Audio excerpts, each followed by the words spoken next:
إذا بدأت يومك بابتسامة فاعلم أنك ستكسر التوقعات. أما إذا اتكأت على رمزية الرقم 10 في بلادك فاعلم بأن الملعب لمن حضر بالروح والعزيمة. وإذا رأيت نيوب الليث بارزة فلا تظنن أن الليث يبتسم. الرايات لم ترفرف وحدها، الأرواح كذلك آمنت أن المجد يصنع بالانتماء. ليوث الأطلس لم يختبئوا وراء أحلامهم بل أعلنوها صراحة: نريدها بألواننا وتريدنا. ومن قرب المسافة كان ياسر، لقد فعلها كالكبار ونثر السعادة من طنجة إلى الجويرة. الزابيري تجاهل ألقاب الأرجنتين ال5 وزأر ثانية والرهبة حضرت.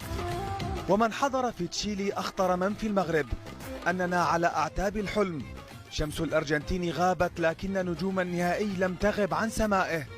جرينتا أبناء المغرب حضرت بروح التكوين المحلي، الزهواني، الزابيري، الصادق وغيرهم. مواهب مغربية صقلت على أرضها وأينعت، وآن للعالمية أن تقطفها.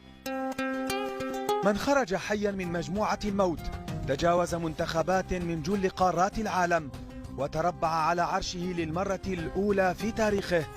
شباب المغرب ساروا على خطى رجالها، من صنعوا المجد في مونديال العرب في قطر وباتوا قدوة لناشئيها.